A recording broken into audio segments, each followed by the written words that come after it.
el que trae la ley de violencia. Pasa que me habla en inglés la computadora. Entonces, les quería comentar, yendo concretamente a las cuestiones procedimentales, ¿qué entendemos por denuncia por violencia familiar? La denuncia habitualmente es un término que tiene connotaciones de derecho penal y esta materia tiene también connotaciones de derecho penal. Ya habíamos aclarado la primera clase que todas las conductas actuadas en violencia doméstica constituyen delito. En cuanto a qué es una denuncia, el concepto propiamente dicho es un acto jurídico procesal, es decir, de procedimiento, mediante el cual se pone en funcionamiento el aparato judicial, el engranaje de la justicia. Se lo puede leer también o se puede complementar esta definición como que es una garantía del acceso a la justicia de la persona que es victimizada. Y es el modo, la denuncia, de empezar a poner un límite a través de un otro con mayúscula, un tercero, que se llama juez o jueza, que le va a poner límite a la situación de violencia familiar o violencia de género. Ustedes en el Power ahí se van a encontrar los no abogados con una palabrota que dirán, ¿qué quiere decir? Legitimación activa. Legitimación activa en derecho es, en este caso concreto, quienes pueden llevar a cabo el acto de la denuncia. Y en este punto la ley me marca dos situaciones. La denuncia, por un lado, facultativa y la denuncia obligatoria. Denuncia facultativa queda en cabeza de la persona mayor de edad que es victimizada, es decir, mayor de 18 años. Cualquier persona que hubiese tomado conocimiento de los hechos puede denunciarlos, y las personas menores de edad y demás personas con discapacidad pueden también poner en conocimiento del juez o del asesor de menores, en los casos de personas menores de edad, las situaciones que las victimizan. Es decir, una denuncia que se hace porque la persona se siente en una situación de violencia y puede actuar por sí. A diferencia del indicado en el segundo numeral, que es la denuncia obligatoria. Y la denuncia obligatoria tiene razón de ser en la indefensión o el desvalimiento que tienen esas personas. Por ejemplo, personas menores de edad, es decir, de 0 a 18 años. No es lo mismo una criaturita de 3 años que está siendo victimizada que no un adolescente de 16 que puede por sí, en vez de ir al colegio a la mañana, irse al juzgado o irse a la Defensoría de Menores o ir y preguntarle a la policía qué hacer. Existe también la obligación de denunciar frente a las personas incapaces. Pero, ahora bien, para que haya una persona incapaz, tiene que haber una declaración de la ley que lo declare incapaz, una declaración a través de una sentencia judicial. Y no todos los casos de personas incapaces están declaradas tal en un juicio, razón por la cual no se requiere presentar una sentencia que declara a una persona incapaz para poder hacer la denuncia. Y también la denuncia obligatoria se da en supuestos de personas adultas mayores, pero hay personas de más de 65 años que pueden por sí denunciar y otras que no lo pueden hacer. La ley en este caso no distingue, razón por la cual se incluye la denuncia obligatoria con las personas adultas mayores, pero siempre, siempre pensando en el desvalimiento.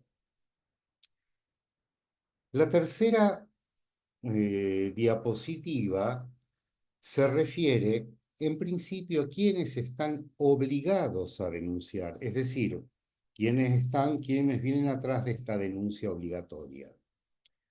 Los representantes legales y los representantes promiscuos de las personas.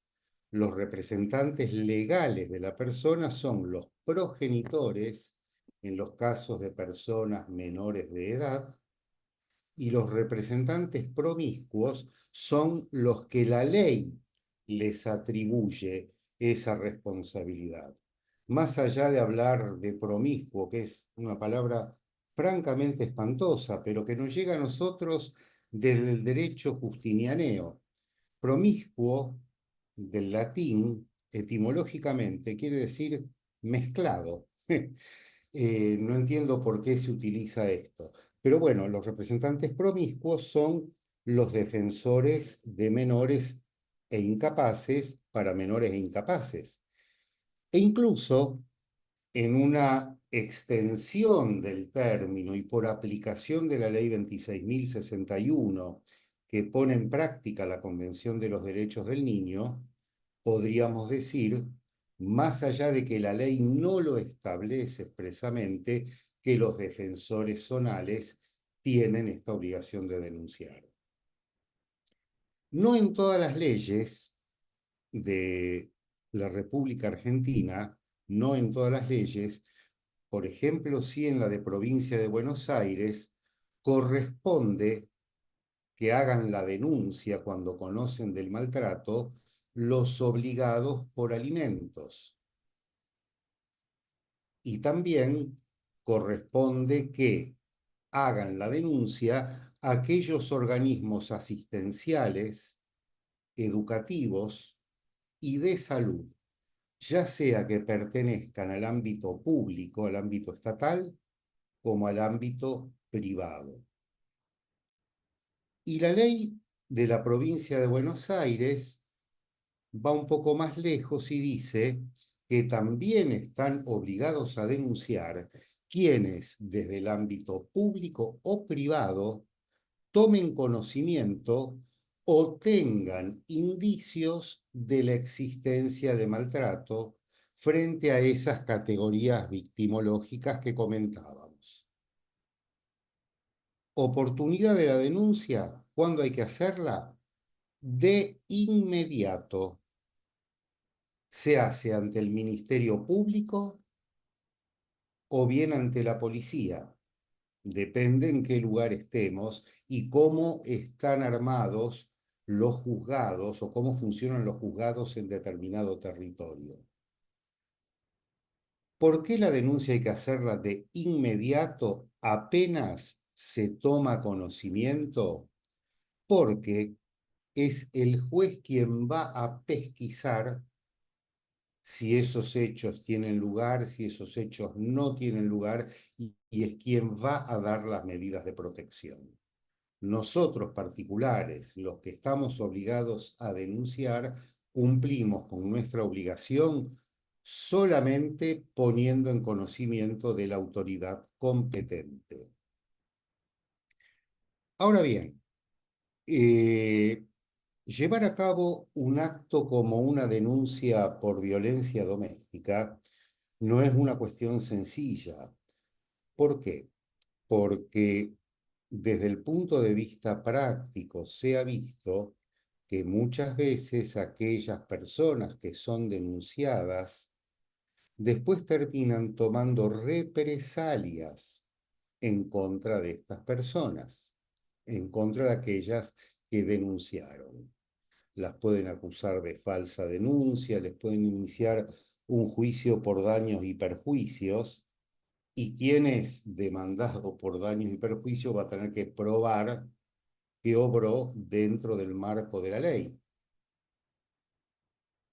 Lamentablemente, y esta fue una perdiz enorme que se le escapó al legislador, no existe en las leyes del Estado argentino, ni siquiera lo pudieron salvar con la ley 26485, una norma específica que diga quien está obligado a denunciar y cumple con esa denuncia no será pasible de persecución civil ni penal alguna. La única que tiene una norma por el estilo, estirándole el sentido, es la ley de la provincia de Córdoba en su decreto reglamentario. Es la única ley, pero que no está en la ley, sino que está en el decreto reglamentario.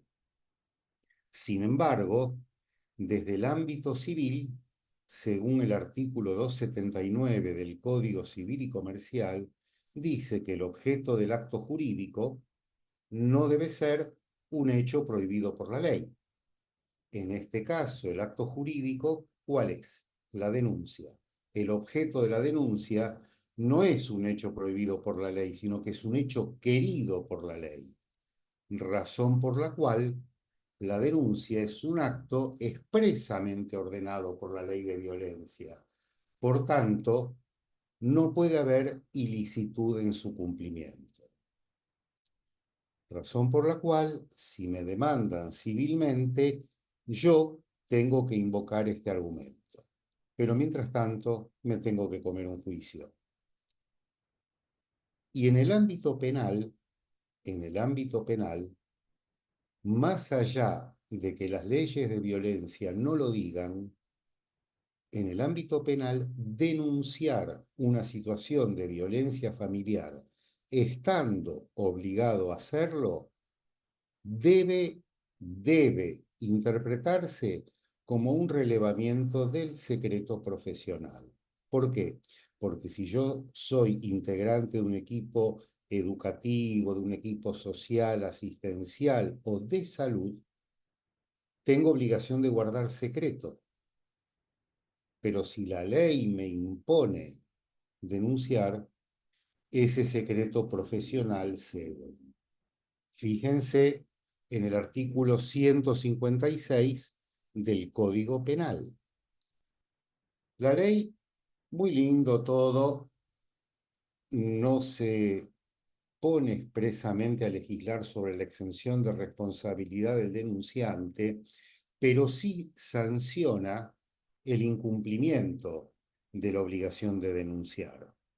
El incumplimiento de la obligación a denunciar puede venir cuando uno está trabajando en estas relaciones de dependencia que obligan en el ámbito educativo, de salud, público-privado, por la negativa a denunciar del obligado, que es algo que le pertenece, de su fuero íntimo, o bien tiene que elevar la denuncia a su superior jerárquico y el superior jerárquico le dice, no, no, acá no denunciamos.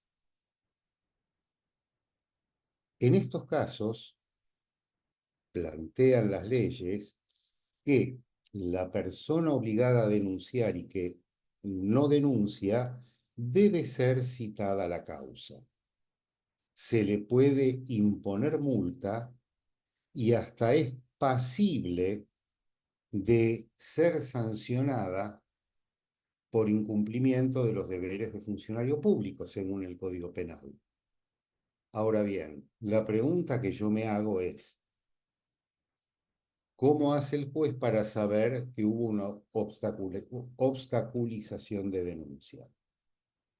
Únicamente ante esa situación de la obstaculización, el profesional obligado denuncia sí o sí, va a la justicia y denuncia. Es la única forma y ahí se citará al superior que impidió. La denuncia, ¿cómo puede efectuarse? La víctima, ya dejamos obligación de denunciar, La modalidad de la denuncia puede ser en forma verbal o escrita. Cuando uno hace una denuncia verbal, se labra un acta y el juez resuelve. Afortunadamente, las leyes de violencia doméstica no requieren la presencia de patrocinio letrado, que eso está pensado en función de que una víctima que va a hacer una denuncia, además de estar golpeada o lastimada, no tiene por qué ir a buscar un abogado que la patrocine. Pero, siempre hay un pero, nosotros cuando ponemos a funcionar el aparato judicial mediante una denuncia, nos encontramos con que hay un procedimiento más o menos marcado. Por eso, las leyes, si bien establecen que la denuncia se puede hacer sin patrocinio letrado, para las actuaciones posteriores se impone el patrocinio letrado. ¿Por qué motivo? Porque es la forma de plantear adecuadamente las peticiones que tiene que resolver la justicia. Aparte, los expedientes judiciales hay que, como se dice en la jerga popular, hay que moverlos. Bueno, el abogado es el que lleva a cabo todas estas cuestiones. Impulsa la causa, plantea las peticiones y fundamentalmente el abogado, a través de su asesoramiento y de su patrocinio, va a separar la paja del trigo. Entonces, le va a decir, bueno, fenómeno, ya conseguimos tal medida de protección. Vamos a ver cómo resolvemos el fondo de la cuestión, toda la temática atinente al derecho de familia que subyace a este grupo familiar afectado por situaciones de violencia. Es decir, posiblemente plantear un divorcio, posiblemente plantear alimentos, posiblemente plantear lo que antiguamente se conocía como tenencia, como régimen de visitas, hoy englobado todo bajo el concepto de la responsabilidad parental.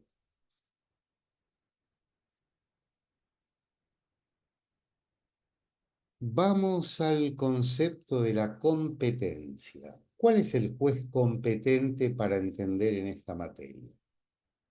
¿Qué entiendo por competencia? Es la capacidad que la ley reconoce a un juez o jueza o a un tribunal para ejercer sus funciones.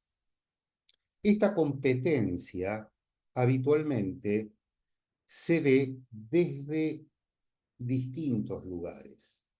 Puede ser desde el punto de vista del territorio, por la materia que tratan esos jueces o el grado de esos jueces. Cuando hablo de competencia territorial, me refiero a un determinado territorio.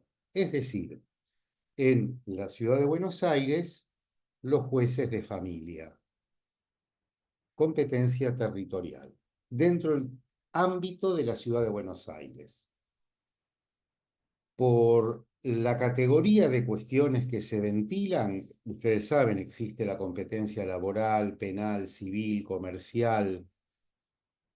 En el ámbito de la ciudad de Buenos Aires existen los juzgados de familia como un desprendimiento de los juzgados civiles. Y por el grado de los tribunales o de los jueces, nosotros tenemos juzgados de sentencia, por ejemplo, juzgados de ejecución en la materia penal, o juzgados de primera instancia y Cámara de Apelaciones, juzgados civiles, juzgados de familia. En el ámbito de Capital Federal está juzgado civil y juzgado de familia.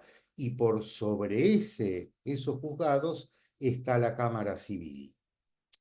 Lo que sería deseable, en función de la especificidad que tiene la problemática de violencia doméstica y que la atienden los juzgados de familia, sería bueno que existieran alzadas, o sea, cámaras de apelaciones, exclusivamente de familia.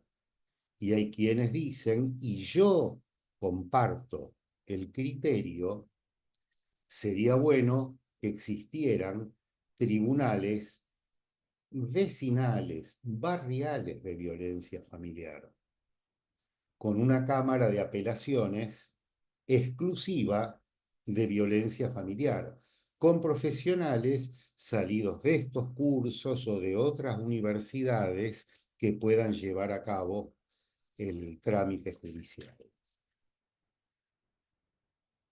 Ustedes saben, cuando yo quiero iniciar una demanda laboral y voy y la llevo a un juzgado civil, el juez civil me va a decir, no, señor, plantéelo en la justicia laboral.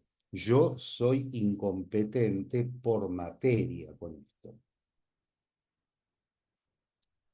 Si yo voy y planteo una situación de violencia doméstica que sucedió en la ciudad de Salta y la planteo en los tribunales de Córdoba, el juez de Córdoba me va a decir, no, vaya y plantéelo en la provincia de Salta, que es donde le corresponde. Hay muchas veces que la denuncia por violencia familiar, en vez de plantearla en el tribunal competente, la plantean en un tribunal incompetente. En vez de llevarlo al juzgado de familia, la lleva a un juzgado comercial. Entonces el juez comercial va a decir, no, esto no es mío. Pero si hay cuestiones urgentes, urgentes para resolver, el juez que recibió la causa, previo a declararse incompetente, tiene que resolver sobre las medidas de protección que se le pidieron.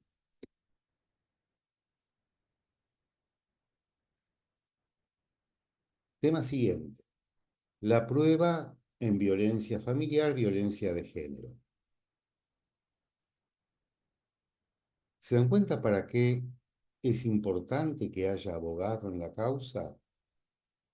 Ya con todos estos primeros vericuetos que hablábamos de la competencia, imagínense a una persona víctima de violencia física y psicológica que está devastada.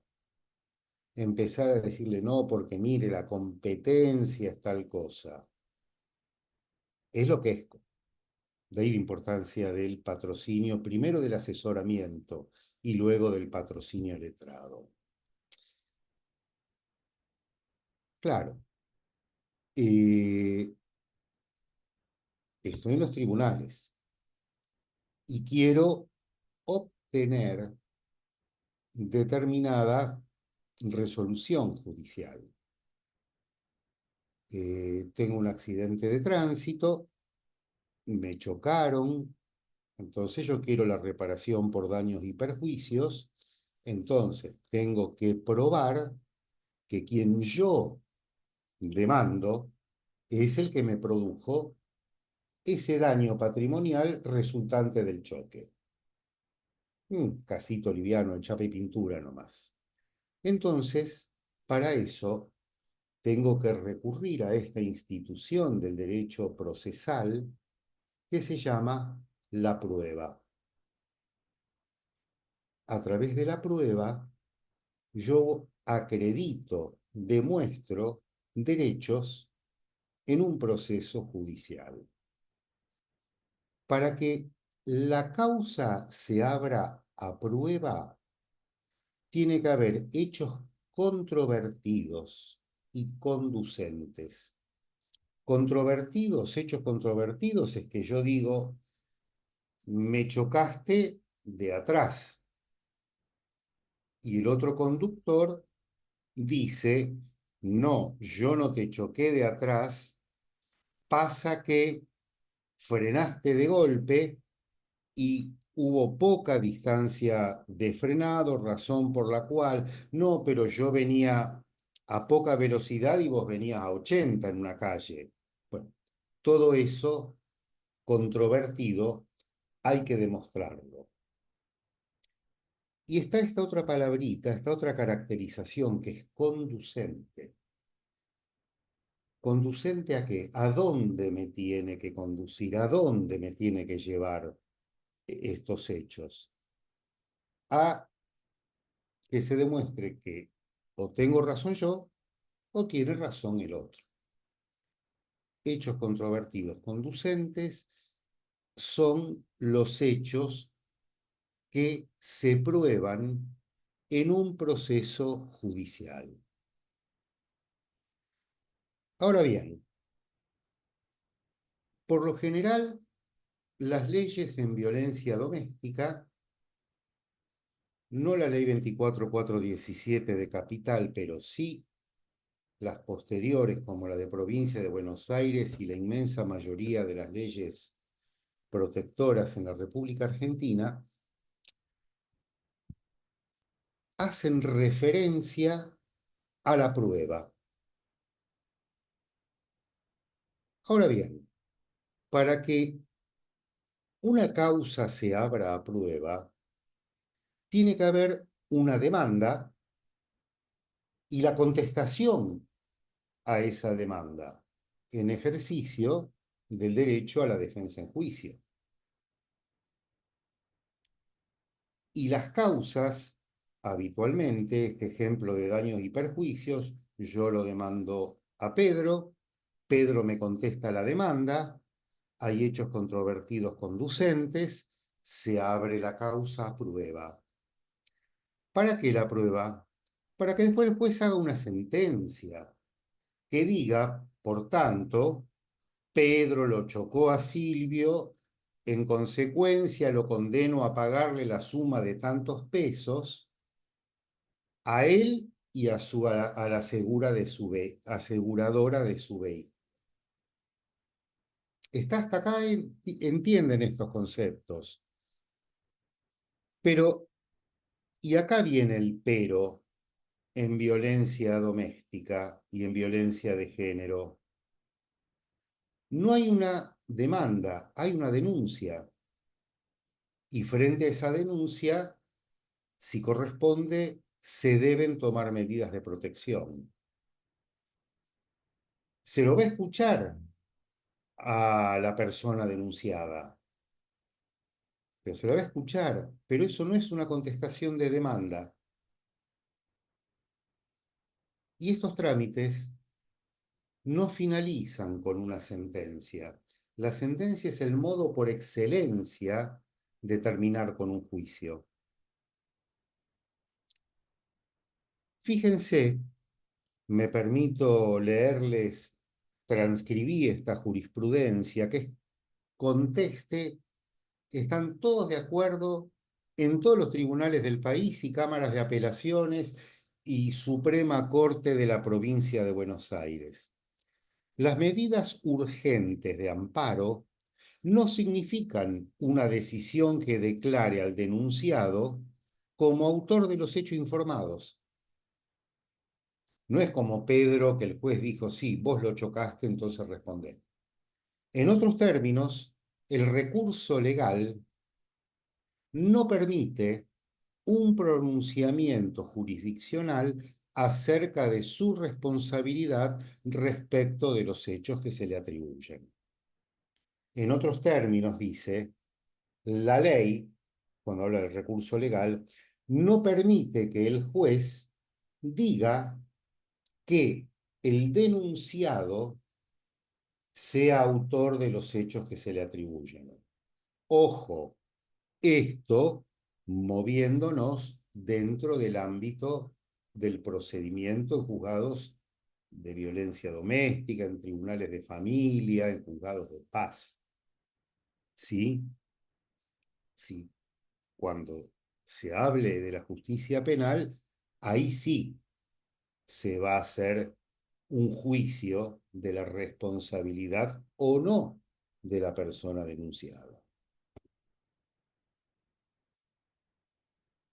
Y acá viene el tema fuerte, fuerte, que es esta cuestión de las medidas de protección en violencia familiar. Yo la caracterizo todo este rubro de las medidas de protección como el corazón, el centro de las leyes protectoras en violencia doméstica. Eh, Estas medidas van a, además de proteger, ayudar a que las personas involucradas asistan al área de salud mental, que es donde en definitiva se va a superar la situación de violencia. Las medidas de protección merecen, a partir de su dictado, la presencia del asesoramiento y del patrocinio letrado para seguir el trámite de la causa y después el seguimiento del cumplimiento de las medidas. Estas medidas, así como están previstas, son para limitar en una primera instancia y superar la situación de violencia. Estas medidas se dictan no solo en beneficio de la persona denunciante, sino también en beneficio de la persona denunciada. ¿Por qué? Porque a partir de esta denuncia y de esta medida que se toma, la medida de protección es el recurso que da un juez o una jueza. Pero la superación de la situación de violencia se da en el ámbito de salud mental. Es un derecho de la víctima a pedir medida. Es una obligación del juez darla si corresponde. Y también es el derecho de la víctima y de la persona agresora a recuperarse. Acá, nosotros nos encontramos con que está presente el interés del Estado, que está en la CEDAW, que está en la Convención de los Derechos del Niño, en la Convención de los Derechos de las Personas con Discapacidad, de las personas adultas mayores, en la Convención de Belén do Pará, en toda la legislación, el interés del Estado en no tolerar conductas violentas en el ámbito intrafamiliar. Es la forma de prevenir, sancionar, para erradicar estas conductas.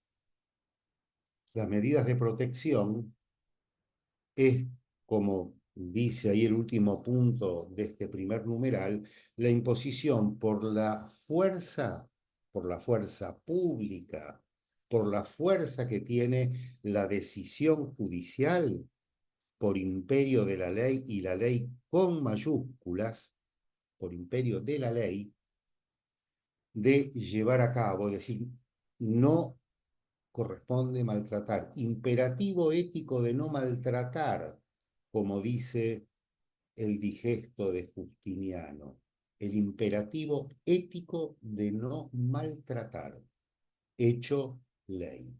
Y puesto en práctica. Yo ahí les hice una enumeración de las medidas, les aclaro que son de carácter meramente enunciativo, es decir, no se agotan estas medidas en esta mera enumeración. La medida que se tome tiene que ser acorde a la situación que se viene a denunciar. En algunos casos basta con ordenar el cese de los actos de perturbación o intimidación y una prohibición de acercamiento. Además existe la exclusión del hogar, cuando la víctima tiene que huir porque corre riesgo de vida, el reintegro al hogar de la víctima previa exclusión del agresor, la restitución inmediata de efectos personales, fijación de una cuota alimentaria provisoria. Profesor, Sí, ¿podría hacer una consulta? sí. Voy a plantear una situación de una persona, bueno, que ha sido condenada por violencia de género. No, hola, hola, hola. Sí, ahí Hola. me escucha. No, lo que le quería decir, estas situaciones prefiero ir con toda la clase, las dejamos para el final. Bueno, Si listo. resolvemos estas Pues se cuestiones. relacionaba con las medidas de protección. Bueno, lo tomamos al final. Si son Listo, casos profe. así, lo vemos al final. Dale, gracias. Natalia Vanessa Choque. Bueno, les decía, esta fijación de una cuota alimentaria, el cuidado personal de los hijos, pero ojo, estas medidas de fijación de cuota alimentaria, eh, fijación de cuidados personales a cargo de uno de los progenitores o la suspensión provisional del régimen de visitas, no confundir, por favor, con las acciones de fondo que prevé el derecho civil. Es decir, estas situaciones estas medidas se dan exclusivamente en situaciones de violencia doméstica o de género. Es decir, se saca al agresor del hogar, se queda la mamá con los niños, el juez fija allí una cuota provisoria mientras dure esa exclusión. En esas condiciones, si esta mamá quiere obtener alimentos, tiene que ir por la vía del juicio de alimentos. Si esta mamá quiere tener ella a su cargo en forma definitiva el cuidado personal de sus hijos, hijas, tiene que iniciar un juicio de fondo, no a través de la ley de violencia. Esto en su momento lo planteó muy bien quien fuera presidente de la Nación, el entonces, creo, no me acuerdo si era diputado o senador de la Rúa, cuando se discutió la ley 24417 para la capital federal, diciendo que existía esta medida troncal que es la exclusión del hogar, a la que accedían, le eran accesorias estos alimentos, esta tenencia, este cuidado personal, como diríamos hoy día, y que había que separarlo. Les comento porque en la práctica de muchos años en juzgado de familia y en la oficina de violencia doméstica de la Corte se vienen a plantear estas situaciones. Vamos al cuadro siguiente. Al siguiente. La naturaleza jurídica de estas medidas. Es decir, plantearnos a qué parte del mundo del derecho corresponden estas medidas. ¿Podemos decir que son contratos? No, de ninguna manera. ¿Es una relación laboral? No, tampoco. Las leyes las suelen llamar simplemente medidas, las llaman medidas preventivas urgentes, las llaman medidas cautelares, que parece que es el nombre estrella y que todos los profesionales, jueces, tribunales utilizan medidas cautelares. Las cautelares, vamos a pedir las cautelares, o medidas autosatisfactivas. Medidas preventivas urgentes, bueno, el término medidas está perfectamente bien tomado, bien utilizado, no hay ningún inconveniente, pues son medidas. Una caracterización siguiente: medidas preventivas urgentes. Preventivas, una prevención no primaria, sino secundaria, como las leyes de violencia. Preventiva una vez que el daño sucedió, que la violencia se desencadenó. Preventivas de aquí en adelante. Y urgentes está bien caracterizada porque justamente hay que tomarlas en urgencia y de urgencia. Medidas cautelares. ¿Por qué no medidas cautelares como dice la ley? En mi punto de vista, porque las medidas cautelares son medidas que prevé el ordenamiento procesal de procedimiento civil para asegurar el resultado de una sentencia patrimonial. Es decir, eh, puedo pedir una inhibición general de bienes, es una medida cautelar, un embargo de sueldo, que por ejemplo sí lo puedo utilizar el embargo como medida cautelar para que el obligado por alimentos cumpla. Es un obligado remiso, no quiere pagar, bueno, trabaja en relación de dependencia, sé dónde trabaja, se le puede embargar el sueldo o la parte correspondiente del sueldo para que haga un depósito en la cuenta del expediente. Como medidas cautelares, se puede dictar una medida cautelar en un alimento fijado en un trámite de violencia familiar. Ustedes saben que las medidas cautelares necesitan al menos de dos requisitos. El primero es la verosimilitud del derecho. El segundo requisito es el peligro en la demora. Verosimilitud del derecho es que el derecho puede ser que obtenga una sentencia favorable, una sentencia final favorable, condenatoria en alimentos. Entonces, ahí es verosímil. El peligro en la demora quiere decir que si no tomo la medida con urgencia, el deudor se puede insolventar y yo no ver satisfecho mi crédito. Y en algunos casos de derecho patrimonial con mucho dinero en juego, para darle más viso, diríamos, de verosimilitud a la denuncia, al caso, se puede pedir lo que se llama una contracautela.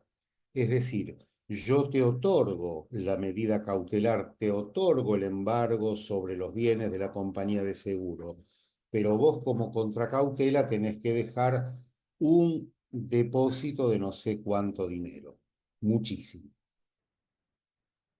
Nada de esto se aplica en violencia doméstica.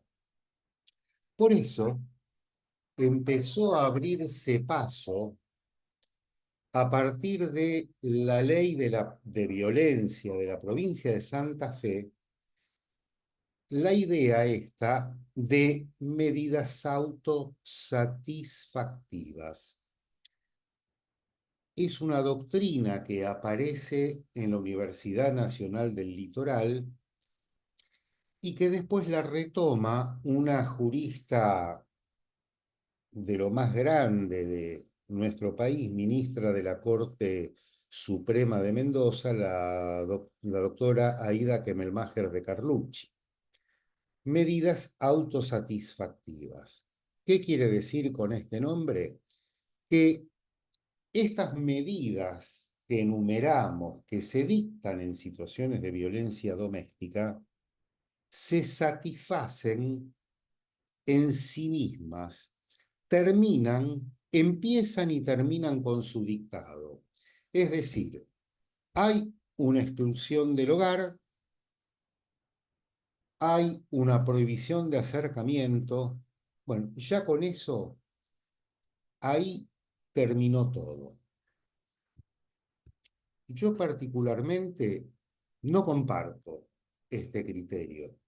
No lo comparto de ninguna manera. ¿Por qué?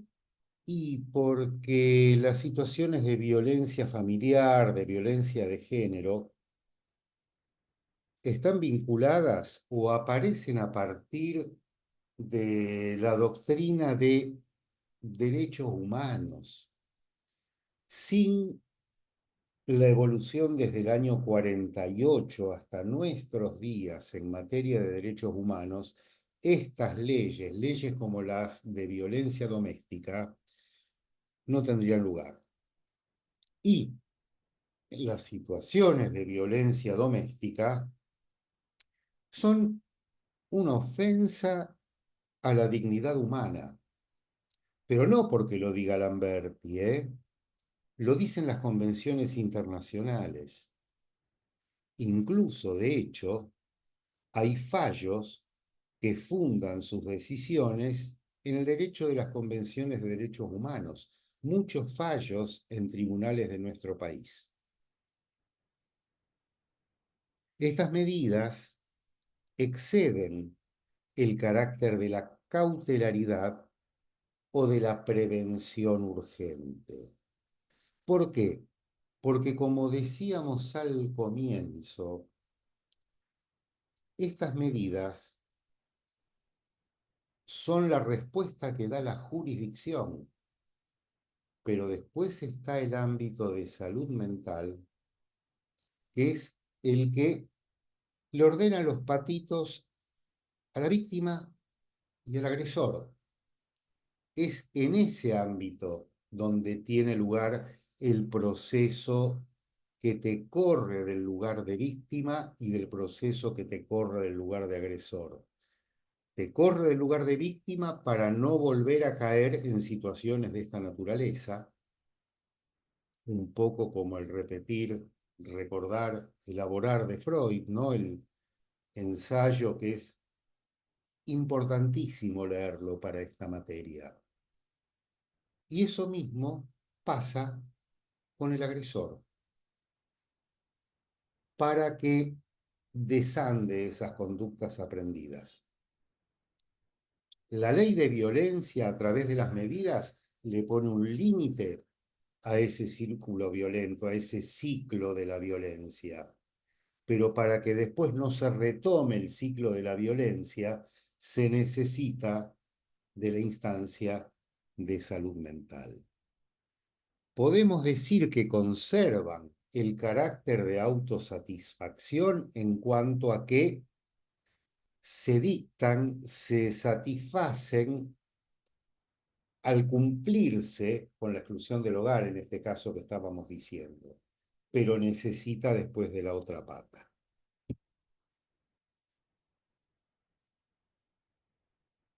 Por eso, yo creo que existen determinados requisitos para dictar medidas de protección que van más allá de toda la doctrina de las medidas autosatisfactivas y que van más allá de las medidas cautelares. Entonces, yo encuentro en esto, después de trabajo de muchos años con el licenciado Raúl Matiosi, que era el psicólogo psicoanalista que tenía a su cargo el grupo de autoayuda de hombres violentos en la ciudad de Buenos Aires, en la Dirección General de la Mujer, nosotros encontramos estos tres requisitos: una situación de peligro, una situación de riesgo y la urgencia. La situación de peligro siempre, siempre, siempre, como el bolero siempre, pero siempre, siempre, está en cabeza de la persona agresora. ¿Por qué? Porque a la situación de peligro, que no hay que confundir con la peligrosidad del derecho penal, término ampliamente controvertido, la situación de peligro es la aptitud del agresor para llevar a cabo nuevos hechos de violencia, el famoso ciclo de la violencia. ¿E importa cómo hago para saber la situación de peligro? En la entrevista, cuando recibo a la persona que viene a hacer la denuncia, importa evaluar respecto del agresor estos 5 ítems: su vida anterior al acto violento en sus vínculos familiares y sociales, la conducta posterior al acto violento,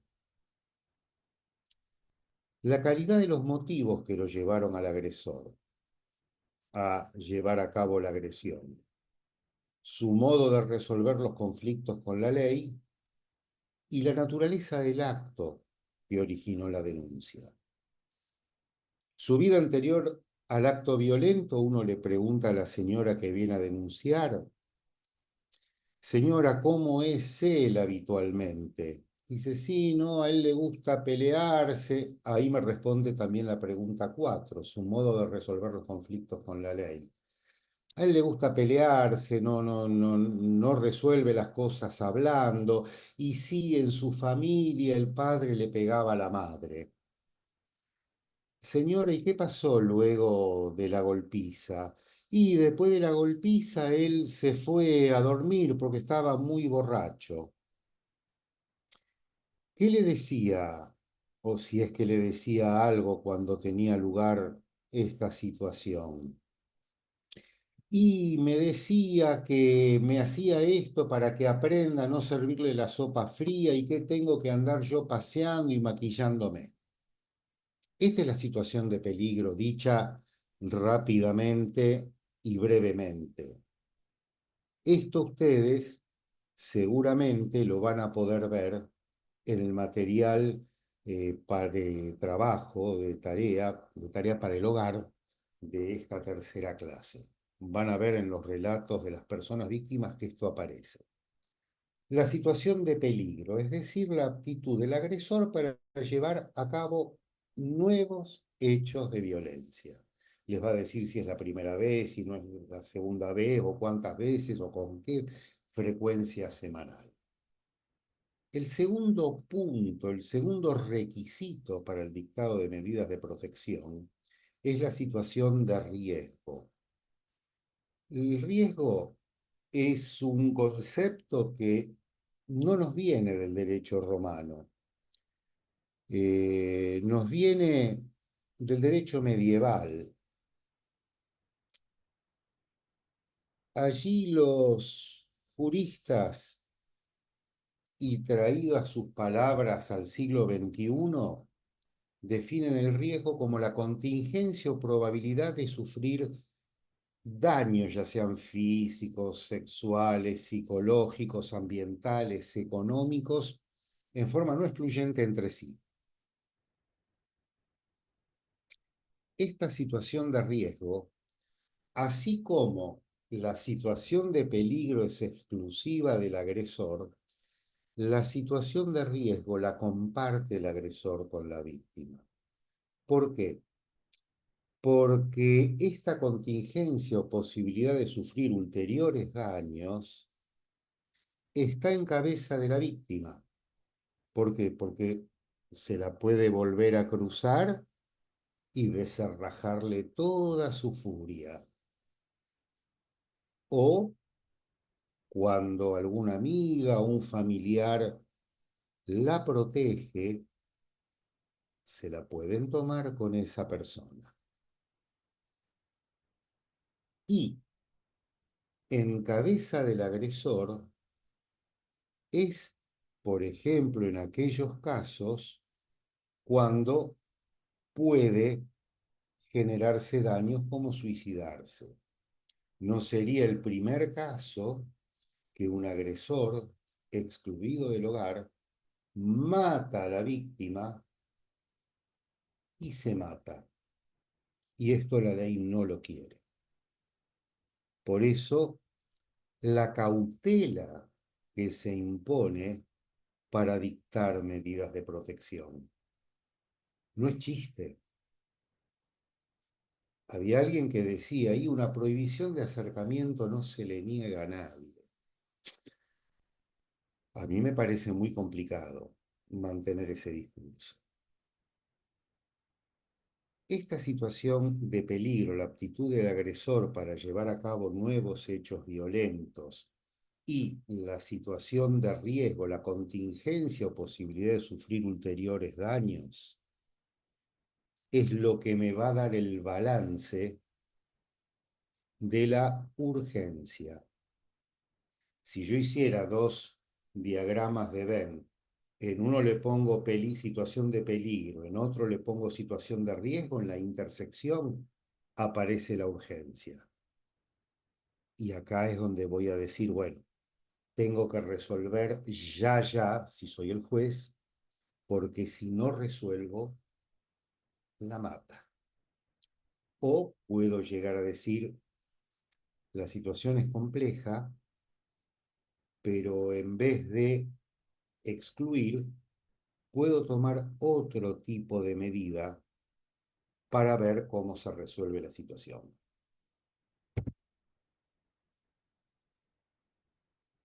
Estas medidas de protección tienen que tener un plazo de vigencia fijado en la resolución judicial. Lo dicen las leyes, no lo dice Lamberti. Esta fijación de plazo se hace en función de las constancias del expediente.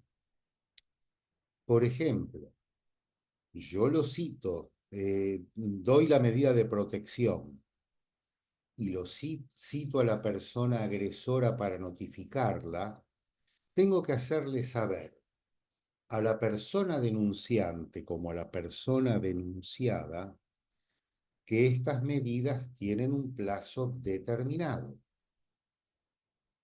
que se fija en función de los criterios de peligro, riesgo y de urgencia.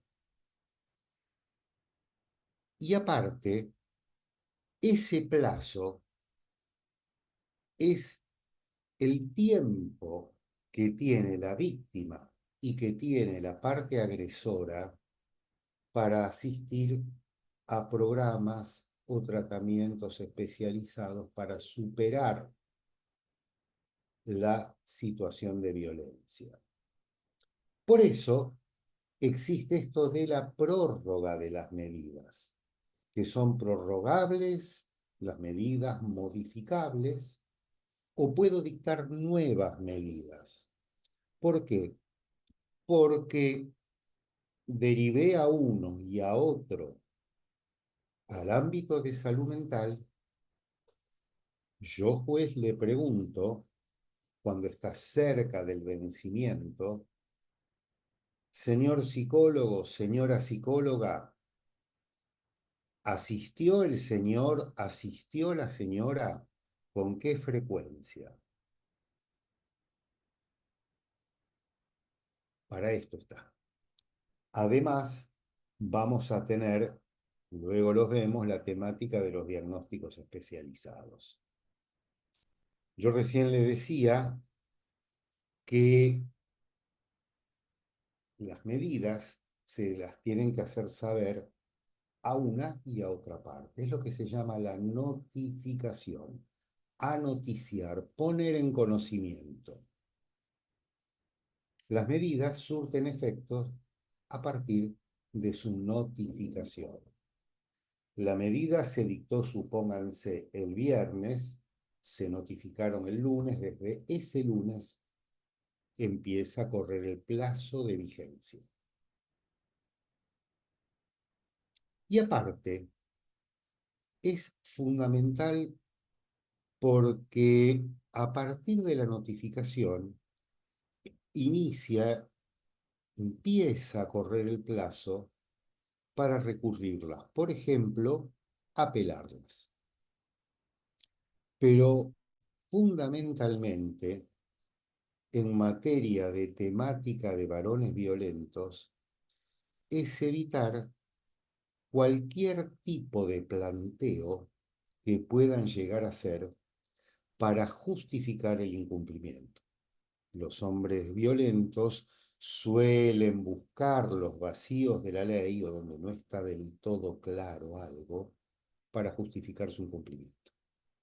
Entonces, señor, usted desde hoy y por el plazo de 3 meses no puede acercarse a la señora fulana de tal. Señora, a partir de hoy, usted no puede ser abordada por el señor. Ambos,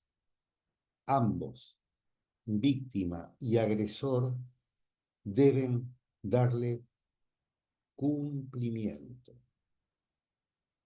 porque si no, se repite el circuito de violencia. En este caso, la ley sobre el agresor le marca este imperativo ético de no maltratar. Como vos maltrataste, tenés esta medida que debes cumplir. Anda al psicólogo. El psicólogo te va a ayudar a resignificar qué quiere decir eso y por qué dictaron esa medida que los agresores viven como sanciones. La señora, exactamente lo mismo. Hacerle saber que bajo ningún concepto tiene que tolerar que este agresor se le acerque. Las medidas son de cumplimiento para ambos.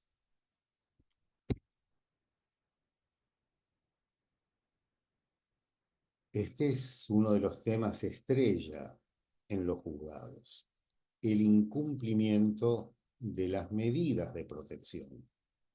Se notifican, todo lindo,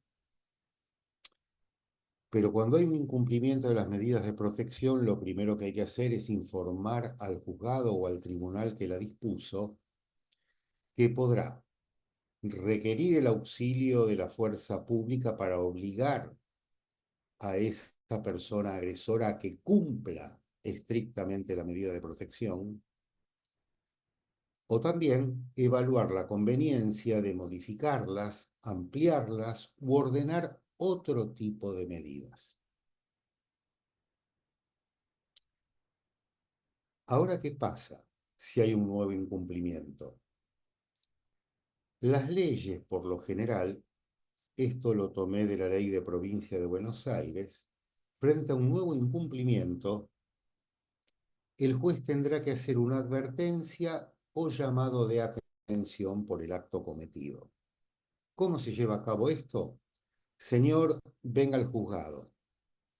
Bueno, señor, mire, acá pasó esto.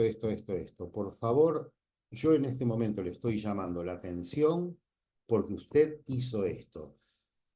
Si usted sigue incumpliendo, voy a tomar otro tipo de medidas. Venga, notifíquese, firme acá. Otro de los supuestos que también en función de la gravedad del incumplimiento, es la comunicación de los hechos de violencia al organismo, lugar de trabajo, institución, sindicato, asociación profesional, donde tenga un lugar el agresor. Comunicar que existe una causa de fulana con este sutano sobre denuncia por violencia familiar y o de género, donde se dictó tal medida y que el señor la incumple. Una forma de sanción social.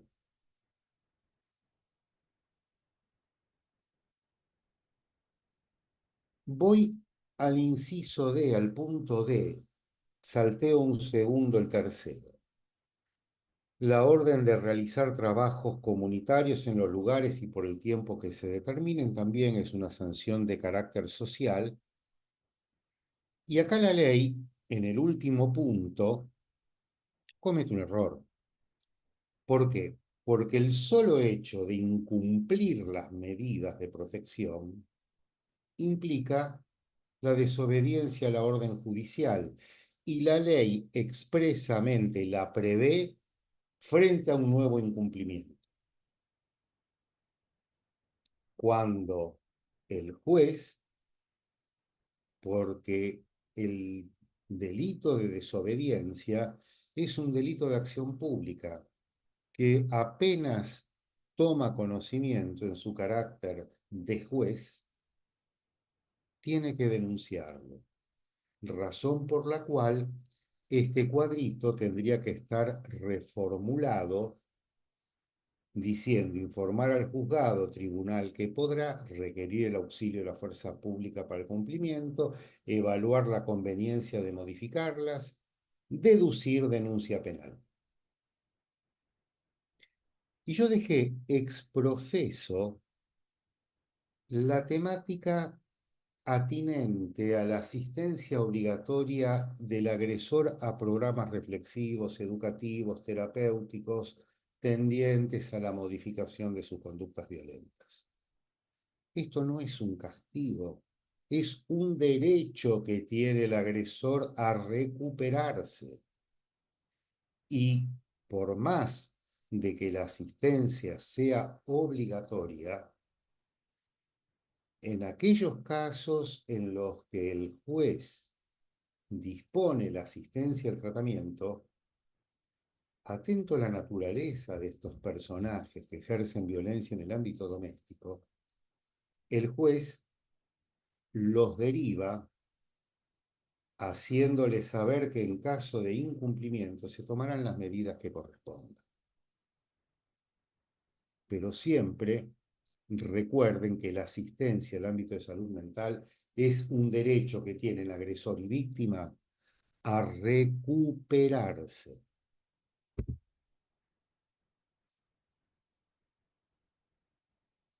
Con este tema del seguimiento de las medidas de protección, que no está en todas las leyes de nuestro país,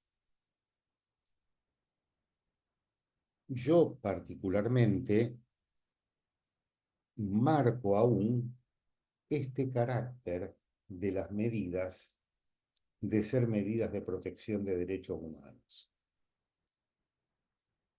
Porque durante el trámite de la causa y por el tiempo que se juzgue adecuado, el juez o la jueza o el tribunal o el juez de paz tiene que controlar la eficacia de las medidas dictadas. ¿Qué quiere decir el control de la eficacia? Quiere decir que el juez tiene que controlar si se cumplieron las restricciones que dio, si las cumplió tanto la denunciante, pero fundamentalmente el denunciado, y si ambos se insertaron en el sistema de salud mental. ¿Cómo hace esto? Va pidiendo informes.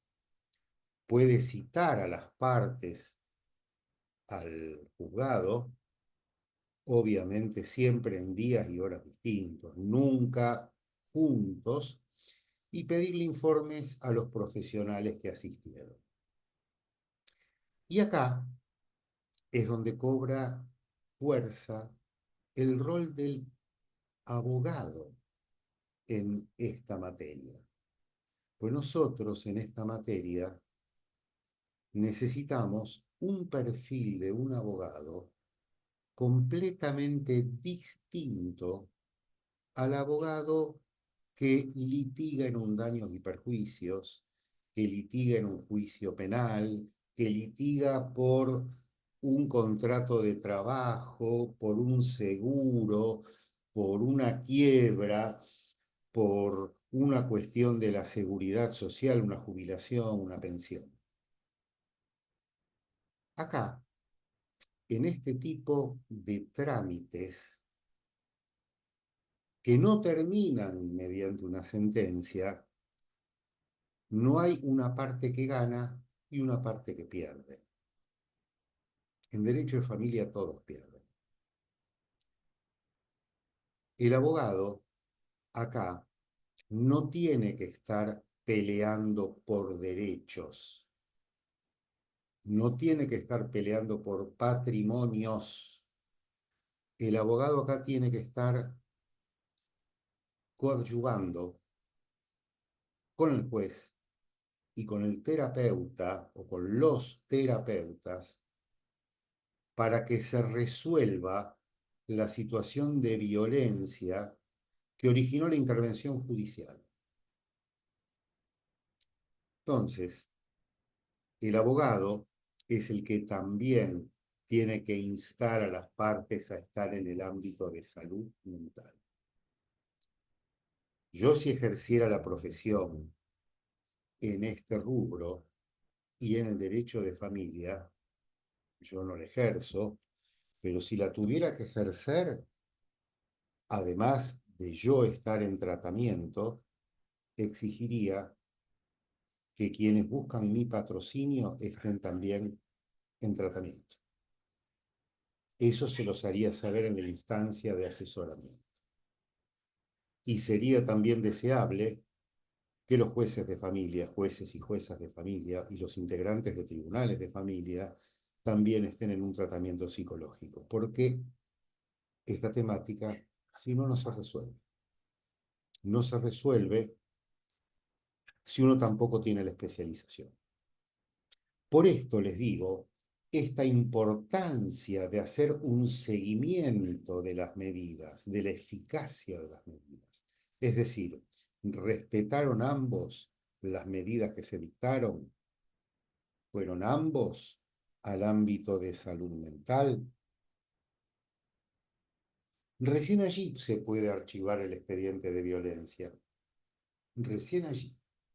Y recién allí sí puede haber una sentencia que diga, toda vez que de los informes de los profesionales tratantes resulta que fulano y fulano están en tratamiento y que siguen, y que no ha habido nuevas denuncias de situaciones de violencia familiar y o de género, habiendo efectuado un seguimiento del caso durante tanto tiempo, resuelvo dar concluido el trámite.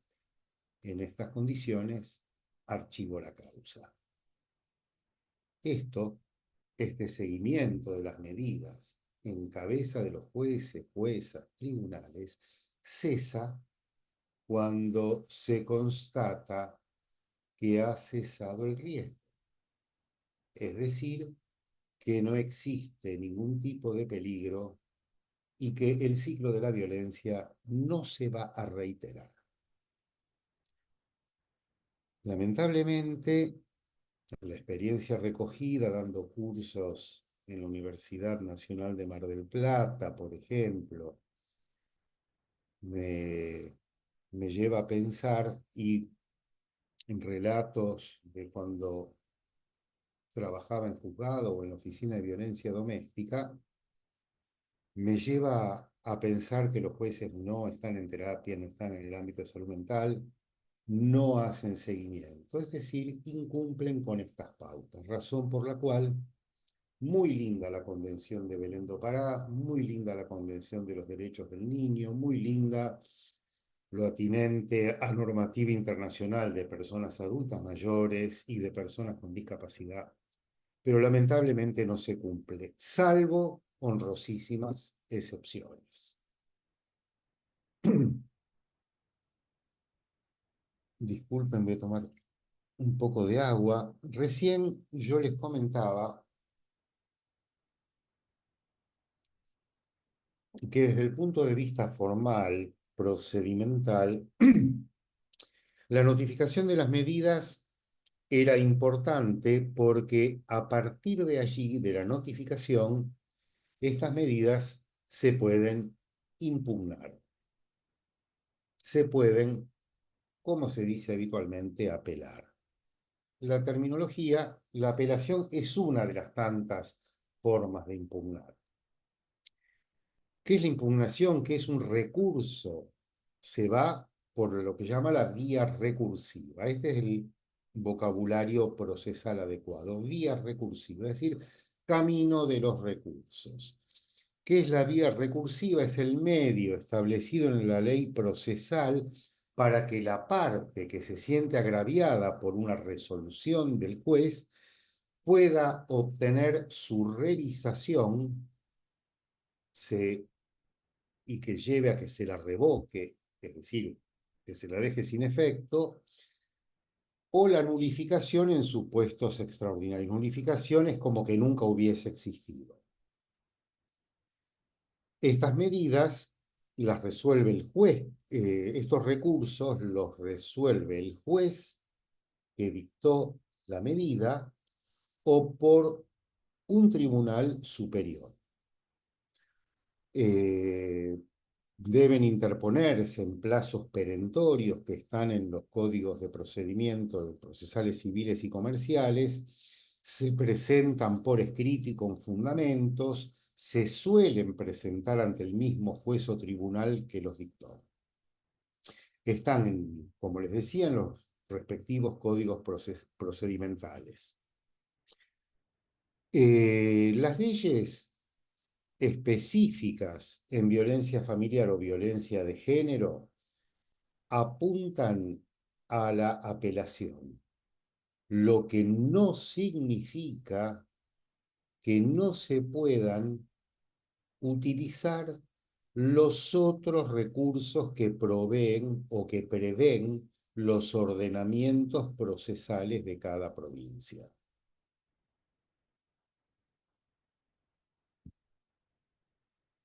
Las leyes de violencia familiar, violencia de género mencionan, como les decía, la apelación. Por ejemplo, las resoluciones que conceden medidas. Las resoluciones que conceden medidas, esas resoluciones se concede el recurso en relación y con efecto devolutivo.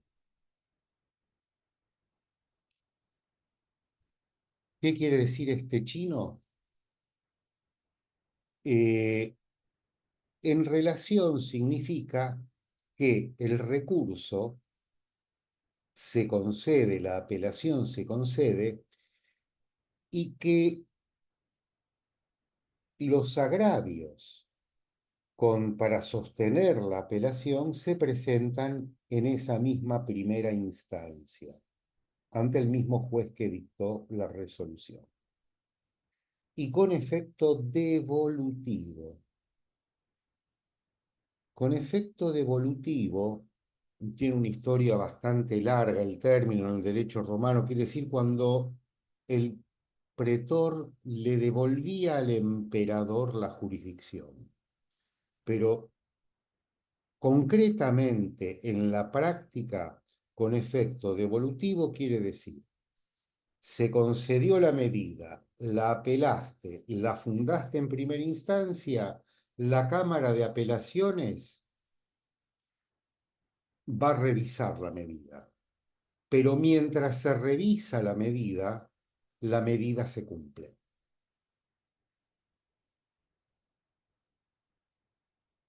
En caso de que haya resoluciones que deniegan o hacen cesar medidas, la apelación se concede en relación y con efecto suspensivo. Es decir, suspende el cumplimiento.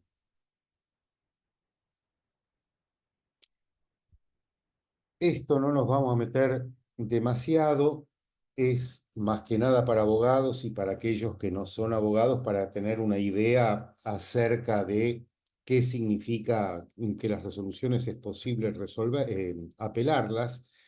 Y en fin, la ley de provincia de Buenos Aires prevé el apartado de que las resoluciones que imponen sanciones, la sanción se cumple mientras tanto el superior revisa.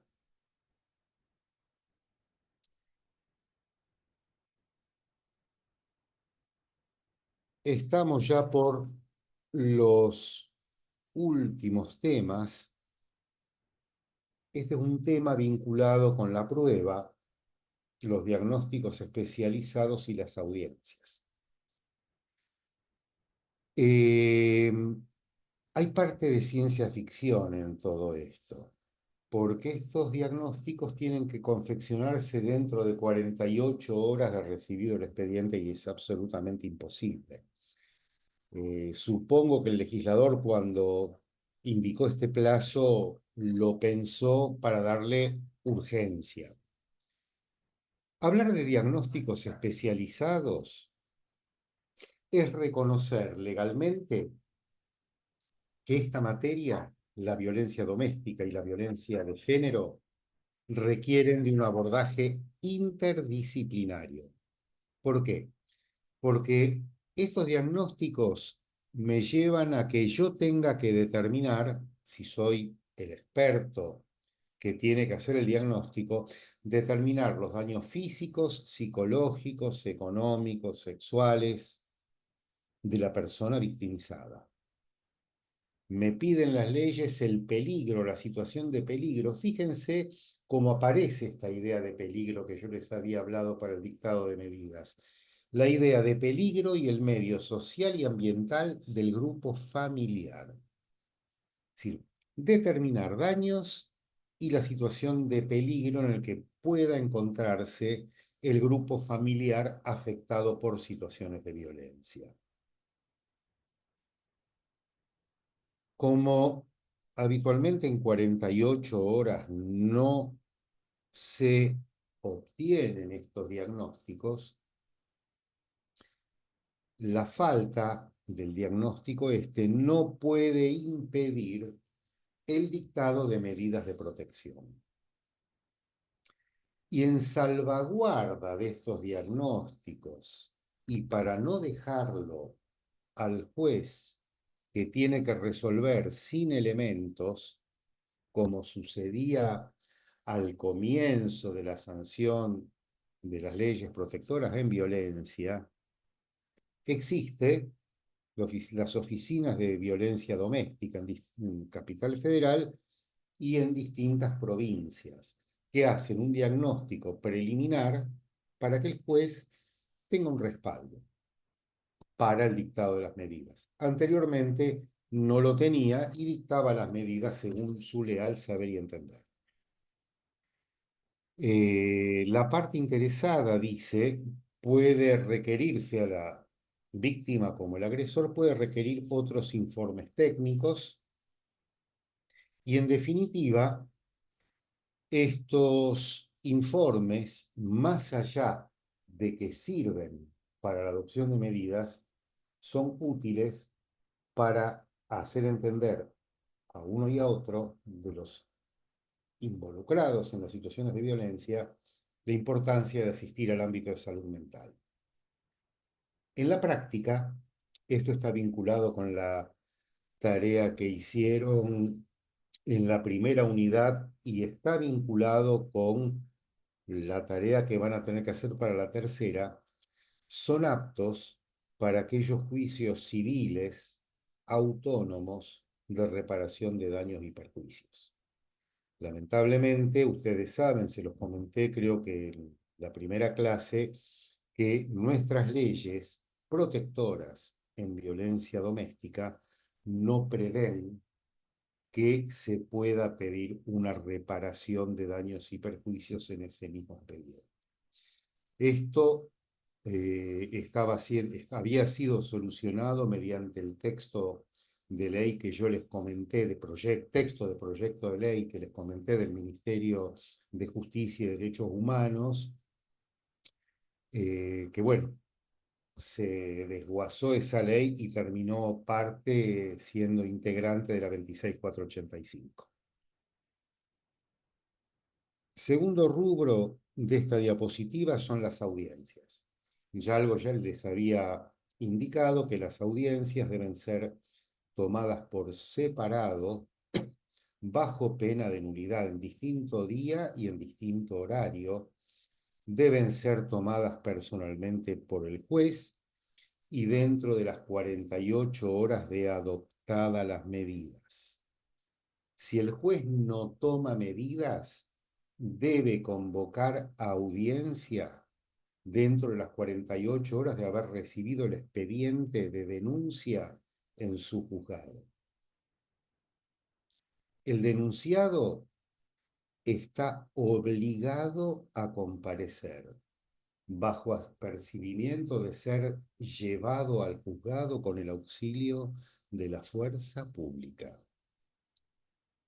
Si la parte denunciante es remisa a asistir a, a la audiencia que cita el juez, se la puede citar bajo apercibimiento de ser tenida por desistir, es decir, archivar la causa porque aparentemente no tiene interés. Esta audiencia tiene por finalidad escuchar a las partes, ratificar, modificar, ordenar medidas que estime pertinentes y la derivación al área de salud mental y a que víctima y agresor cuenten con patrocinio jurídico que debe ser gratuito, aunque no obsta a que se recurra al patrocinio privado.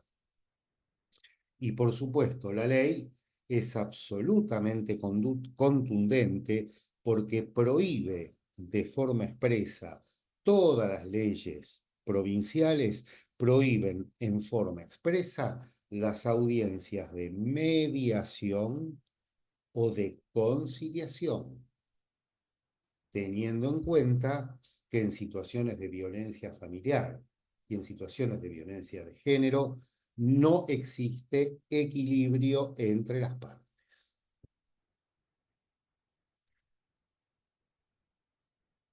Bueno, estamos ya en los cuartos de final para después abrir el micrófono a las preguntas. Tenemos que ver la temática atinente a los modos de finalización del trámite de denuncia por violencia familiar. Ustedes saben, van al Código Procesal de cualquier provincia, van a cualquier autor de derecho procesal civil y comercial y van a encontrar que hay dos formas de terminar los juicios y les ponen modo natural y modo anormal, como si fuera una forma natural, ¿no? En esta ficción, pues son ficciones jurídicas.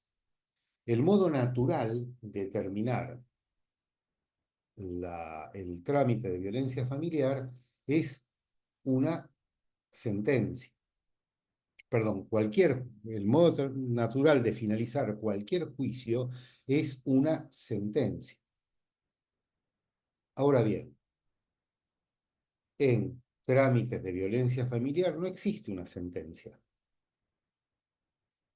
Sí está esto que yo les decía hace un momento, una resolución que ponga fin al seguimiento que pesa en cabeza de los jueces o tribunales, a este seguimiento de cómo van los tratamientos y demás, y si no tiene que dictar más medidas. Modos anormales. Ustedes ahí en la diapositiva se encuentran con que hay una referencia al desistimiento, al allanamiento, a la transacción, a la conciliación o a la caducidad de la instancia. Vamos a ir a partir del segundo. Vieron que entre corchetes dice no, no, no, no, no. El satánico doctor no. El allanamiento no corresponde a allanamiento porque allanamiento se da en un juicio contradictorio. Interpongo una demanda pidiendo tal y tal y tal derecho, por ejemplo, diciendo se venció el contrato de locación hace un mes, no se ha renovado, el inquilino no se quiere ir, razón por la cual le exijo el desalojo. Cuando le corren vista de esta demanda, el inquilino dice, y sí, Lamberti tiene razón, venció el contrato, yo ya me voy, razón por la cual me allano a los términos de la demanda. Se allanó. Se acaba el juicio, se archiva la causa. Transacción. Transacción es cuando se transa, hay derechos controvertidos, unos ceden en unos, otros ceden en otros, llegan a un acuerdo, pero claro, tiene que haber una igualdad. No se da esto en violencia doméstica. Conciliación, tampoco. No hay posturas a conciliar. La caducidad de la instancia. La caducidad de la instancia, para los que no son abogados, los abogados me van a disculpar, es este instituto de derecho procesal que está pensado para que los juicios no duren una eternidad. Si durante un plazo determinado una causa no se mueve, una causa civil o comercial no se mueve, la causa se archiva. Se viene uno, la parte que no tiene la obligación de instar, es decir, la parte actora es la que tiene que actuar, por eso actora, la que tiene que instar la causa. La parte actora no insta el juicio por daños y perjuicios por un plazo prolongado, bueno, quiere decir que no tiene interés. Entonces, para que no anden en juicio dando vueltas y en función de lo que se llama la seguridad jurídica, no tener juicios dando vueltas, que no sabemos qué pasa, se puede ordenar, se acusa la caducidad de la instancia y si transcurrieron los plazos, el expediente se archiva. Y dejé para el final el desistimiento que puede venir la persona victimizada por violencia familiar a decir, bueno, volví con el agresor, quiero desistir. Obviamente no la van a tener por desistida, pero si a una persona que inició la acción se la cita otra y otra vez y no se presenta a las citaciones, tampoco se mantienen los juicios abiertos. Habiendo transcurrido un lapso prolongado, tantos meses, y toda vez que no se presentó a la sucesiva citaciones, corresponde hacer lugar al apercibimiento contenido en la última citación y tenerla por desistida y archivar. En fin, a partir de toda esta perorata que ya lleva 1 hora y 41 minutos, la reflexión final con relación al trámite de denuncia por violencia familiar y de género son esas dos preguntas. ¿Estamos frente a un proceso en el sentido clásico, en el sentido habitual del término?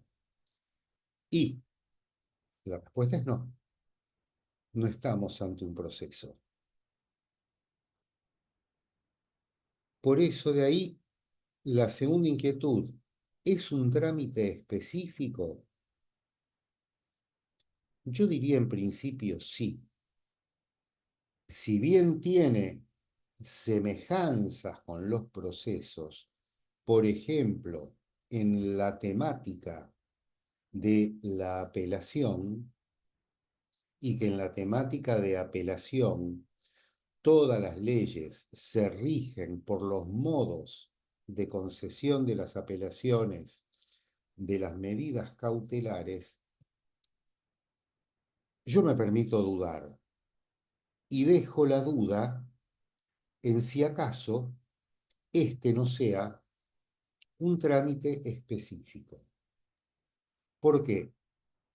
Porque yo creo que lo atinente a los sistemas legales de protección en violencia familiar, empezando por las convenciones internacionales y siguiendo por las leyes locales, pasando por las leyes que apuntan a un fondo en su parte pertinente, como la ley de protección integral a la mujer, la ley de protección de niñas, niños y adolescentes, estamos ante una nueva rama del derecho, que para mí, para mí, es el derecho de la violencia familiar, que tiene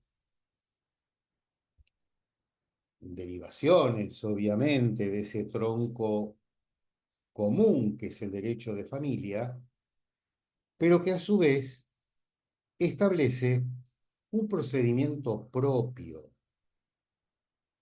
Si yo voy a un divorcio típico del derecho de familia, tengo un procedimiento fijado. Si voy a un juicio por alimentos, tengo un procedimiento fijado en el Código Procesal Civil y Comercial. Lo mismo vale para todas las cuestiones atinentes al cuidado personal de niños, niñas y adolescentes. Y acá yo me encuentro con que tengo un trámite distinto que toma alguna cosa prestada de un lado y de otro. Tan es así que es una temática donde las aguas del derecho penal y el derecho civil se juntan.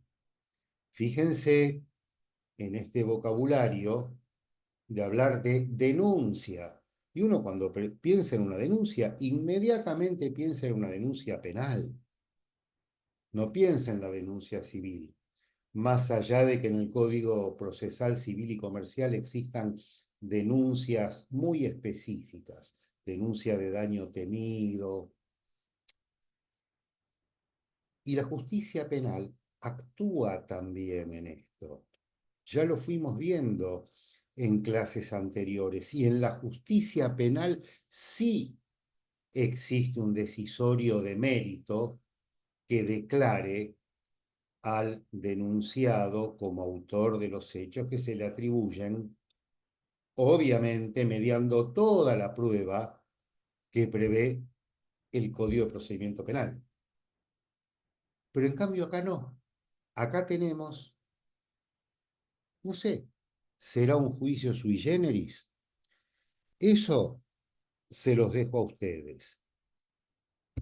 Y antes de terminar, esto acá es importante que lo tengan en cuenta porque también en el derecho civil tenemos esta cuestión, ya que las leyes de violencia fueron mezquinas en reconocer este resarcimiento que le facilita a la mujer poder llevar a cabo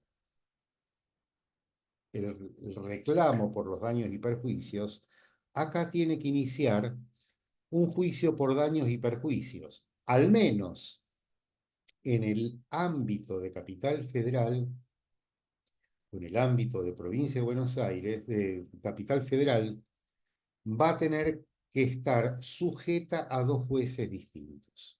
Y en Provincia de Buenos Aires también. Al juez civil. ¿Cuáles son los fundamentos? Los tienen ahí. Por un lado, ¿en qué se basa la acción civil? En el deber de reparar, es decir, no dañar a otro, viejo principio del derecho romano. En la antijuridicidad, es decir, la acción u omisión que causa un daño. Por ejemplo, una piña genera un daño. Destruirte objetos personales te genera un daño. No brindarle a una persona adulta mayor el cuidado que merece es una omisión que causa daño. Ahí tienen la antijuridicidad.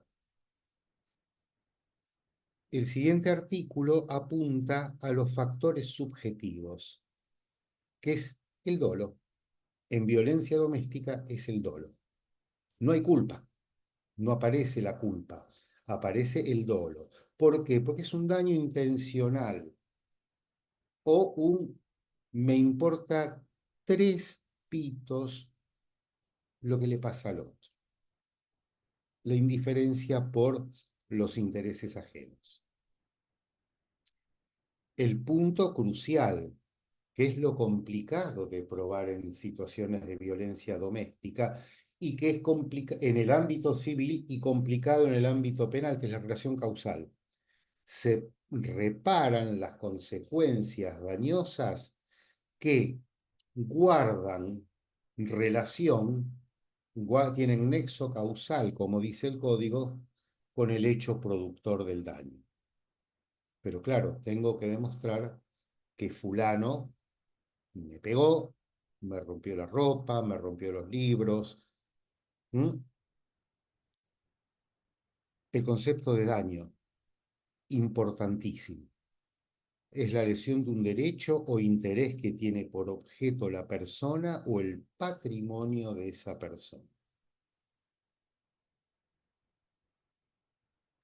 La reparación debe ser plena, la prueba del daño queda a cargo de quien la invoca, el sujeto responsable es quien ocasiona el daño.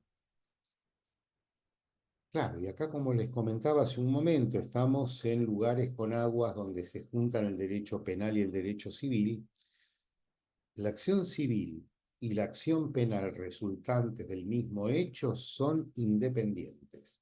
Es decir, una persona, una señora, deduce una denuncia por violencia doméstica e insta a su vez la acción penal por las lesiones, supongamos, sigue el curso por un lado de la acción penal, pero a su vez tiene que deducir la acción civil.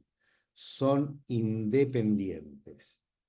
Lo único que podemos decir, el último artículo, el 1776, que cuando hay una condena penal, la condena penal produce, como dice el código, efectos de cosa juzgada en el proceso civil de reparación de daños y perjuicios respecto de la existencia del hecho y de la culpa de quien fue condenado. Esto quiere decir que si en sede penal hay una condena, esa condena no puede ser revisada en sede civil.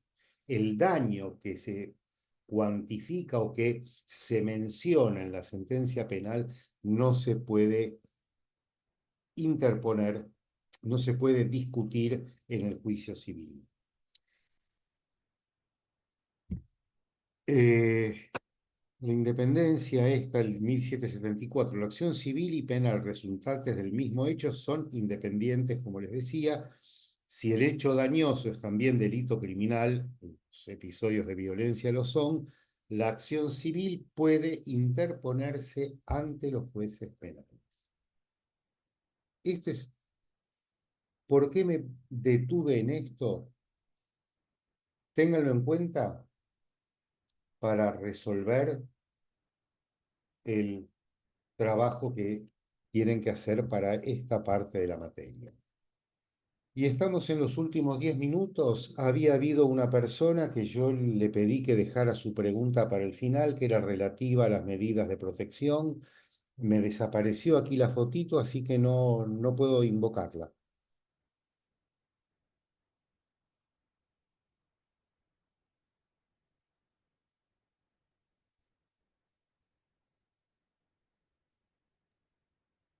Hola, hola.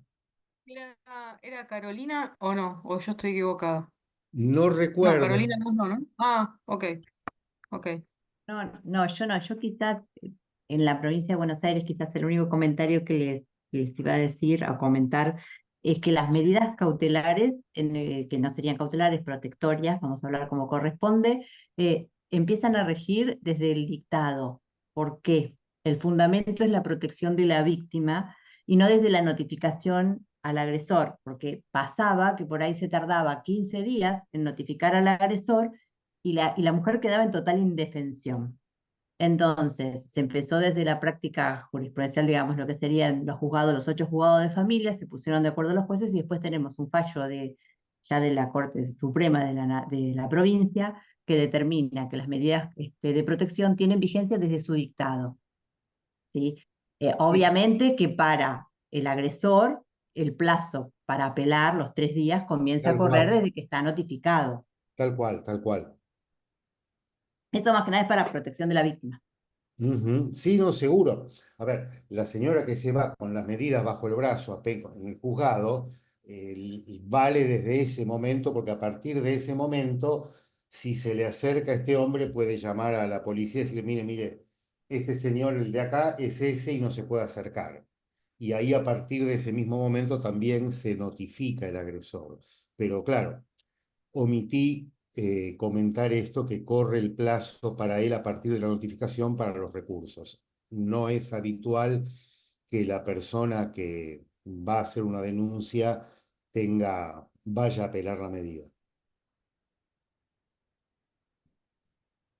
¿Alguien Ahí más? levantó también la mano, sí, Victoria, María Victoria. María Victoria Cruces. Sí, Hola, buenas tardes. ¿Se escucha? sí, sí. ¿Sí? Ah, bueno, buenas tardes a todos. Sí, yo lo mismo que decía Carolina, corre a partir del dictado de la medida, más allá. Y acá yo estoy en un juzgado de paz en provincia de Buenos Aires. Por ejemplo, en la misma medida se dicta la posibilidad de tener un defensor por defensoría ad hoc, porque no tenemos defensorías oficiales. Si hay niños, inmediatamente se designa el asesor y hay defensor oficial para ambas partes, tanto para la víctima, que igual la designan, de oficio, si quiere o no la víctima, eso no es facultad de la víctima, ¿no? Sino que cuenta sí o sí con el asesoramiento, sí es facultad del denunciado en ese momento, y a partir de mayo del año pasado, las denuncias que se realizan en sede policial pasan directamente a sede penal, es decir, que las resuelve el juzgado de garantías. Anteriormente a esto las resolvía el juzgado de paz, ¿no? En materia civil. El juzgado de garantía dicta la medida cautelar, pero ya viene todo Ya viene con los asesores, con el botón antipánico, si existen los lugares, oficinas de atención de violencia, bueno, se designa el equipo interdisciplinario, ya viene todo, se ha ido perfeccionando esto con el tiempo. Ahora, es muy linda la ley, es todo muy bonito. El problema es que, por ejemplo, donde yo vivo, en Provincia de Buenos Aires, hay Servicio Local de Protección y Promoción de los Derechos del Niño, lo que nosotros llamamos el SL, el servicio local, y el servicio local, cuando en estos casos hay niños, atienden un container de 12 metros. O sea, eso es toda la protección que nosotros tenemos, ¿no? O sea, todas las teorías, cuando yo ejerzo de manera particular, ¿no?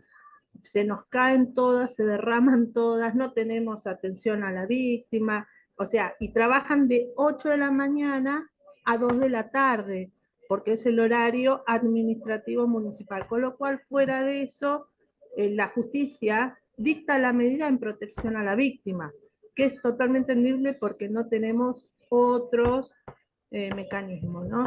Y lo único que corre es la revocatoria, ¿no? La medida para apelar por parte del denunciado.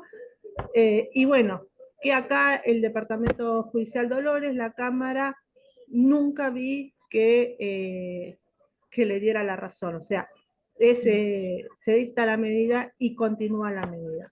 Y sí hay medidas que son sin tiempo, especialmente en aquellos casos en donde se denuncian abuso sexual contra los niños, entonces la medida cautelar dura lo que dura el proceso de investigación, la penal, Claro, pero esa ¿no? es una Ni siquiera es forma, una... esa es una forma de ponerle una duración. Ínterin, dure el trámite del juicio penal, manténgase la medida en la que será revisada a la luz de lo que resulte de dicho expediente una vez obtenida sentencia firme. Pero no, qué bueno, por lo menos mal que mal, y que la justicia penal tome medidas de protección, porque lamentablemente dejé de trabajar en la Oficina de Violencia Doméstica en 2020. Puedo hablar hasta ese momento, pero por ejemplo, los jueces penales que recibían alguna medida o que la gente iba directamente a una fiscalía, los fiscales no tomaban medidas, mandaban a la mujer a hacer la denuncia en la Oficina de Violencia Doméstica, si estuviera con el ojo en compota, ¿eh?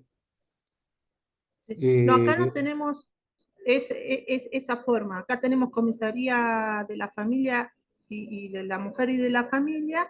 Entonces uno puede hacer una denuncia en sede civil que tramita tal cual en sede civil, pero no dan intervención a fiscalía, excepto que amerite el hecho denunciado. Y si se denuncia o se toma intervención en flagrancia, va a sede penal directamente.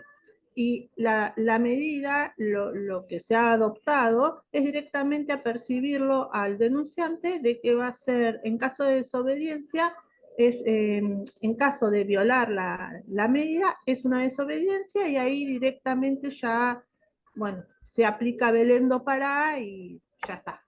está bien. Mínimo, no hay posibilidades de nada. María Rosa Marcone estaba levantando la mano y después Carolina D'Alessandro. Sí, buenas noches. Acá en Córdoba hay mucha legislación, hay muchas cosas que están claras. El Ministerio Público Fiscal tiene una publicación y una instrucción también muy clara para la atención de todo lo que es violencia doméstica. Pero un poco como señalaba recién María Victoria, en la práctica, acá el punto más débil es el cómo se toman las denuncias y que realmente se logre que se tomen las denuncias. Una vez que pasa al fuero y llega a manos del juez, normalmente sí se toman medidas de precaución, pero tenemos muchos casos en los que le dicen a la mujer, no, es la primera vez que denunciás, si no hay 3 denuncias, no podemos tomar medidas, no las pasan. Sí, No era más hay o menos como el antiguo, vaya y hágale una rica comidita. exactamente. Y después, en cuanto a la protección, una vez que se han tomado medidas excepcionales, que existen refugios, que existen hoteles, el tiempo es siempre limitado, lo cual es lógico, pero no hay ningún tipo de acompañamiento que permita que una vez que acabe ese tiempo fijado, la víctima pueda, digamos, caminar sobre sus propios pies. Entonces volvemos a entrar en el círculo vicioso porque es muy difícil conseguir una permanencia y una adhesión a las medidas por esta razón, ¿no? Con el agravante, creo que lo hemos hablado en otros momentos, de que el órgano administrativo de protección de menores, hacia quien son derivados todos los menores víctimas de violencia o testigos de violencia, eh, es la CENAF, que realmente funciona no mal, pésimamente mal, ¿no? Y nadie le pone el cascabel al gato. Así que no es un problema tanto de leyes, sino un problema de aplicación y de capacitación concreta en los primeros niveles de atención. Por supuesto, y aparte los recursos. Última, Carolina de Alessandro, y finalizamos. Y no, sí, lo mío por ahí era completar lo que había dicho recién María Victoria. Es la acordada 4099 de la Suprema Corte que reestructuró toda esta cuestión de cómo se realiza la denuncia y la intervención, no solo de los juzgados de paz de familia, sino la intervención penal, creando lo que es, sería un formulario único Sí, a sí, el través, famoso claro, formulario largo. el largo formulario único a través del mapa de riesgo, entonces, que tiene todas las preguntas, empieza sí o sí por la comisaría de la mujer, en principio, y la Sí, comisaría de la mujer tiene la obligación de pasarla al área penal, como dijo María Victoria. Y la conozco el instrucción, sistema, tuve el honor de dirigir un trabajo final de un alumno de la Universidad de Mar del Plata que trabaja justamente con toda la normativa policial relativa a, a violencia de género y más allá de todo, que es complicado, como todo, hay decreto, decretito, reglamento, reglamentito, reglamentito, del reglamentito, pero bueno, pudo desarmar, desbrozar toda esa selva y bueno, aparece este, esta acordada, el formulario este único para la adopción de denuncias. y quizás lo importante, o por lo menos a mí me pareció un detalle importante, en ese mismo formulario está la elección de la víctima, el juzgado que va a intervenir, conforme a Ujú, la cercanía a su domicilio. tal cual. Entonces, a veces nos puede pasar que es competente el juzgado de familia de La Plata, pero está más cerca el juzgado de paz. Claro. Entonces, la persona decide continuar esta cuestión en el juzgado de paz. Que era el proyecto que tenía en su momento cuando Ibarra era jefe de gobierno en la ciudad de Buenos Aires, que, al que terminó destituido a partir de Cromañón. eh, Tenía el proyecto de en cada uno de los, donde estarían hoy día los centros de gestión y participación, poner tribunales especializados en violencia doméstica. Por eso les hice el comentario al pasar, tribunales especializados con una alzada especializada. Bueno, gente, muchísimas gracias por haber asistido. Son largas estas clases, son muy áridas en muchos momentos, pero la verdad que fue un placer.